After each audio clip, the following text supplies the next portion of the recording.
It's time for another amazing chemistry video with Mr. Stapleton, proudly sponsored by Farmers Union Nice Coffee. Hi guys, this is the second part of the first video for the final topic, and we're looking at currently at energy. And so we've gone through in the first one looking at different types of fuels and looked at respiration, combustion, okay, and we finished up there by looking at biofuels, so bioethanol and biodiesel as alternative fuel supplies, because there are some obviously problems with fossil fuels in that they're a finite resource, and we need to obviously find different ways of producing energy if we're going to meet the demands of an ever-growing world. So this one what we're going to be looking at is some of the other forms of renewable energy that we can have, and solar panels have been around for quite a while now. So solar power relies upon what we call photovoltaic cells, and they convert electricity, sunlight into electricity. Now this is pretty much exactly what chlorophyll does in plants. So this sort of thing has been around for, forever, basically, since there's ever been plants. Plants have been able to convert the electricity, the sunlight from the sun into electrons, and so we're kind of trying to do the same thing with a solar panel. When light here hits the surface of the solar panel, what happens is we get free electrons which are created, which are these black ones here. Okay, and these free electrons travel through the wire from over here from the anode to the cathode. What happens here is that if we have a external source here, a load on the wire, we can take those electrons out as they are being generated, and we can use that as electricity. Solar power is really good in that it does not produce any harmful greenhouse gases. Okay, so that's one benefit. However, there is a downside to using solar panels, and that comes from their production. Okay, the amount of electricity to actually create these panels, okay, and the cost associated with creating each one of these individual panels is quite high. So we actually are using fossil fuels to create solar photovoltaic cells. Okay, and that is obviously a downside at the moment. Current solar power advances, though, are really good in terms of when they first came into the market in South Australia. What would happen is that the electricity would be created in the solar panels, and that would just go into the grid for other people to use. Unfortunately, sometimes we might lose some of that power into the grid. Current solar power, though, now allows us to actually have batteries at the house, and so what can happen is that the solar panels generate electricity during the day. That goes into the battery and is stored in the battery, and then at night time, obviously when there's no sunlight and the solar cells aren't generating electricity, you can use this stored electricity within the cell for your house. Okay, which is a much bigger and better improvement on what used to be. There's also been a lot of talk about up in Port Augusta, I think it is, one of the richest men in the world is looking at creating the world's biggest solar battery up there.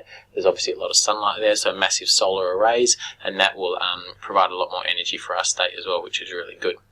So benefits are no harmful greenhouse gases. Alright, and obviously where there's a lot of sunlight, they're very good at producing electricity, but as soon as you get some cloud cover on them, okay, the amount of electricity produced drastically reduces, and obviously the production of them requires a lot of CO2 as well.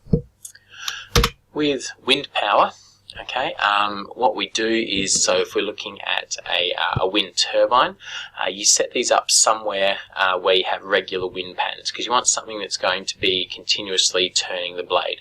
So what happens is that the blade turns, okay, that turns a shaft, okay, which is connected to a generator here. So this gearbox is simply designed to turn the slow speed of the fan into high speed in a shaft. Okay, you don't want your wind turbines going really, really fast out in nature, because they obviously pose a hazard to birds, and they'd be quite noisy if they're spinning very quickly. So they spin slowly in the air, and then we use gears to shift up the speed into the shaft. Now here inside the generator we have electromagnets, alright, and what we're using is the motion of the magnet inside a coil to create an electric field, which creates an electric current.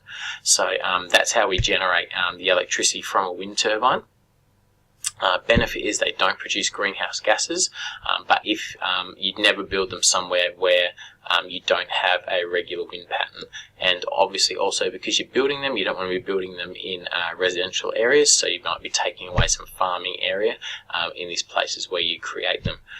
Residents who live nearby of wind power turbine stations are mixed around how they like it. Some people say they're noisy, some people say they do cause a hazard to birds and everything, but if you've seen the rate at which they turn, let's face it, a bird's got to be pretty dumb to fly into that, so that might be Darwin theory, natural selection, whatever you want to talk about that situation. Anyway, there hasn't been too many cases where they've seen birds flying into these blades. It's no different really from having a low-flying plane or anything like that. Birds are pretty good at avoiding those sorts of things. So, as we've talked about, carbon-based fuels are generally pretty high in energy output. Okay, and in an ideal world, when we burn fuels, we would have complete combustion. So that means we've got more than enough oxygen that we need to convert all of our hydrocarbon into carbon dioxide and water vapor. Okay, or liquid, depending on what you're looking at. So here we've got octane, which is petrol. Okay, and to burn octane completely, we need 25/2 or 12.5 moles of oxygen to get carbon dioxide and water without any harmful products. Okay, quite often what we're doing when we're looking at talking about fuels and looking at the energy is we'll use something called a thermochemical equation. Now, a thermochemical equation has a couple of different factors to it. So, like a normal equation, in the exam, your equations, any equation you have to write will normally be given 2 marks. First mark will be for having all the correct species. So, what I mean by that is that over here we've got propane, oxygen, carbon dioxide and water. So that's your correct species, that's 1 mark. You then have another mark for having it balanced. So 5 moles of oxygen, 3 moles of carbon dioxide, 4 moles of water. Okay, that balances up your equation. There's your 2 marks as you normally get in an exam question for balancing an equation. With a thermochemical equation, you have to put in the state of the species, and we do that for how they are at room temperature. So propane is a liquid, oxygen is a gas, carbon dioxide is a gas, water is a liquid at room temperature. I might have made a mistake there, sorry, propane might actually be a gas, it's probably not relevant for the moment, sorry. But you do the state is at room temperature, so you must put those in, and you must put the enthalpy value here. Now, because we're looking in this topic all about combustion reactions, the enthalpy is always going to be negative, so because it releases energy. Alright, so in this case here, it releases 2,220 kilojoules per mole, which is quite a large amount of energy being released. So that is a thermochemical equation. Okay, what you can't see because it's behind my video is there, my head, sorry, let's see if I can move that. There is a YouTube video around thermochemical equations. It's a really quick one, just a reminder and showing some examples. So if you want to have a look at that, I encourage you to. So, remember I said that that's an ideal world where we have complete combustion. Fortunately, we don't live in an ideal world, okay, and so quite often we don't have enough oxygen in order to undergo complete combustion. Now, you've seen incomplete combustion a lot in the lab, you just probably haven't realised it. When you've got a Bunsen burner, and you know when you light the holes of a Bunsen burner, you have the holes closed, so you don't have a lot of oxygen going in. When you light the flame, you get this orange colour.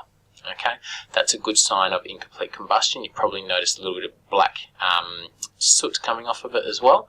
But as you slowly open the holes, your Bunsen burner will go to this blue flame. It produces a lot more heat. You won't see any gases coming off of that, and that's complete combustion. By opening the holes, you've increased the concentration of oxygen flowing to the gas, and you've allowed it to undergo complete combustion. Okay, really good example. You can just see lots more energy being produced here than here. Okay. Now, incomplete combustion is far more likely to occur when the carbon chain increases in length, because as your carbon chain increases in length, that means you need more oxygen in order to be able to react with it. That's just from a stoichiometry value of the equation. So the more oxygen you need, the harder it is to have complete combustion, and the more likely you are going to have incomplete combustion. So that was what I was talking about with diesel fuel, for example. Far more likely to have incomplete combustion there. Incomplete combustion, the products we have are carbon dioxide and water, but we also have carbon monoxide, which is an asphyxiant. So what that means is it stops your blood, your hemoglobin from absorbing oxygen to become oxyhemoglobin, and you die from a lack of oxygen. And that's quite often associated with people going blue, because oxyhemoglobin is red, and because you don't have your oxyhemoglobin, you don't have the red colour. Soot or carbon is fine carbon particles here. They're respiratory irritants that can cause lung cancer. Obviously, the other issue with incomplete combustion as well is that you get less energy, so it's very undesirable, and we try to avoid it if we can. When we do thermochemical equations and we do a calculating of the energy within reactions in Year 12 Chem, we assume that we are doing complete combustion. Okay, so just keep that in mind. Now, if you haven't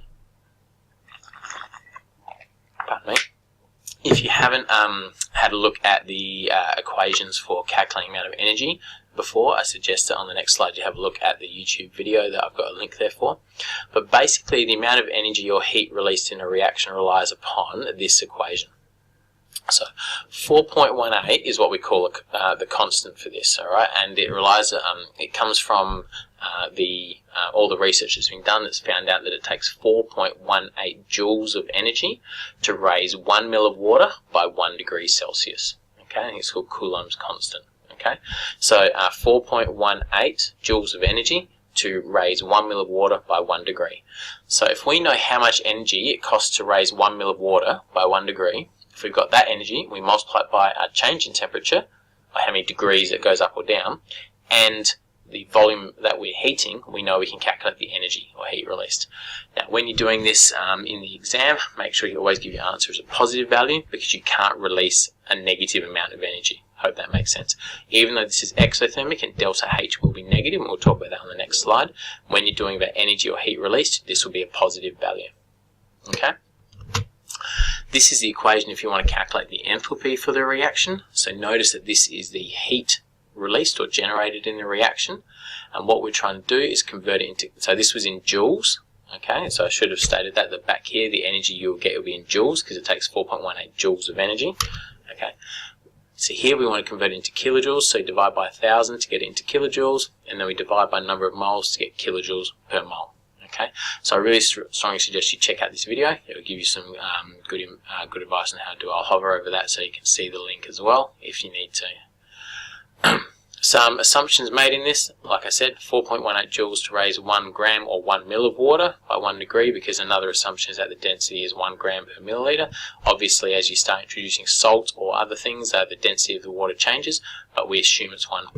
We also assume there is no heat lost or gained from the surroundings, so all the heat goes into heating up the water, and that any solution is assumed to have the same density and heat capacity of water. So if we heat something up that's not water, we're assuming that it's still 1 gram per milliliter, and that's how we can use our constant of 4.18 joules. So I've got here an example of a calculation. We've got 16.4 grams of butane, which was burnt to heat 100 ml of water and produce a temperature change from 21 to 80 degrees. What's the molar enthalpy of combustion? Now, these numbers are just made up, so this is way lower than the actual value, but I've just made up numbers for a calculation here.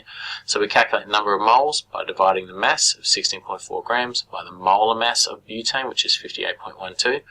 Our change in temperature is 21 minus 80, so it's initial take final, which gives us negative 59. That's why we'll get a negative enthalpy value at the end. And our volume is 100. So in this case here, for enthalpy calculations, we leave our volume in milliliters, okay, not in liters like we did for titrations. Put it into your equation, and you get a value for enthalpy of negative 87.4 kilojoules. And we'd expect it to be negative because it's an exothermic reaction. We're burning it. There's examples here on this video where I go through and do enthalpy calculations, so I suggest you have a look at those as well.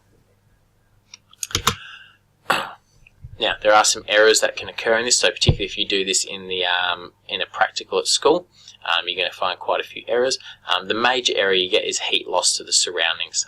We don't have big, what are called bomb calorimeters, so equipment that can contain all the energy. So we heat up the air, we heat up the container that the liquid's in, and we lose a lot of energy. will probably quite often get incomplete combustion as well, right, which obviously, as I said, releases less energy. Combustion not carried at constant pressure is not really an issue in a lab at school, but it can have an impact. If the combustion did not take place immediately, we will lose some heat, and fuels tend to evaporate. So if the combustion doesn't occur straight away, or we leave the lid off of it, some fuel can evaporate, and that increases the mass of fuel measured as being burnt. So those are some issues that come up in enthalpy calculation errors. But all of this comes down to the fact that if you go to a petrol station, you don't go there and ask them for 40 moles of petrol for your car. All right? You talk about litres. So you want to look at what fuel is going to be best based on a per litre or per gram basis. The more energy that is released per gram, the better, or per litre, the better a fuel that it is. So to do conversions from kilojoules per mole to kilojoules per gram, divide by your molar mass. To go from kilojoules per gram to kilojoules per litre, times by the density. And they'll give you this value for density in the exam if they ask you that question, but they'll obviously expect you to calculate the molar mass yourself unless they're really nice and decide to give it to you. So an example of that, we've got cyclohexane and butane. So cyclohexane is a bigger chain alkane. Okay, it releases 3,916 kilojoules per mole, while butane releases 2,874 kilojoules per mole. So that, on the basis of it, looks like butane's the better fuel because it releases more energy per mole. However, if you then work out because cyclohexane is bigger, it weighs more. So if you do on a per gram basis, you can see that cyclohexane actually releases less energy per gram than butane does. So on this basis, butane would be a better fuel. Alright, I'm going to chop this one here. As I said, this topic is quite a big one. So this intro part is actually on energy, is actually going to be in 3 videos. In the next one, I'm going to go on to looking at galvanic cells as a way of producing electricity. So as always, if you've got any questions, just ask, but I suggest you go back, have a look, and use some of those links I've got in there. Thanks, guys.